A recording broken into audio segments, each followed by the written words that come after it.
આપનું સ્વાગત છે।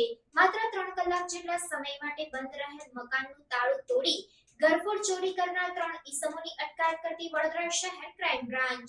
વડોદરા શહેર વિસ્તારમાં બનતી ગુનાહિત પ્રવૃત્તિઓને નેસ્તનાબૂદ કરવા સારું પોલીસના ઉચ્ચ અધિકારીઓ દ્વારા જરૂરી સૂચન અને માર્ગદર્શન આપવામાં આવેલ હોય, જે અંતર્ગત મકરપુરા ઝવેરનગર ખાતે માત્ર 3 કલાક જેટલો સમય બંધ રહેલ મકાનનું લોક તોડી ઘરફોડ ચોરી કરનાર પાડોશમાં જ રહેતા 3 ઈસમોને ચોરી કરેલ સોના ચાંદીના દાગીનાઓ સાથે ગણતરીના જ કલાકોમાં શોધી કાઢતી વડોદરા શહેર ક્રાઇમ બ્રાન્ચ પકડાયેલા આરોપીઓના નામ જિગ્નેશભાઈ રાજેશભાઈ સોલંકી, નરેશભાઈ અંબાલાલ સોલંકી, વિકાસભાઈ રમણભાઈ સોલંકી તેમ જાણવા મળેલ છે। આરોપીઓ પાસેથી સોનાની ચેન 2, બુટ્ટી, સફેદ ધાતુના છડા ચૂડ 1 તથા મોબાઈલ ફોન 3 મળી તમામની કુલ કિંમત ₹69,000નો મુદ્દામાલ કબજે કરવામાં આવેલ છે। આરોપીઓ સામે કાયદેસરની કાર્યવાહી હાથ ધરવામાં આવી।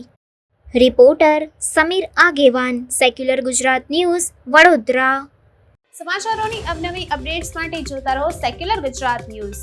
સાથે સેક્યુલર ગુજરાત ન્યૂઝ ચેનલને લાઇક, શેર અને સબસ્ક્રાઇબ કરો અને બેલ આઇકોન દબાવીને સમાચારોની ઝડપી માહિતી મેળવો।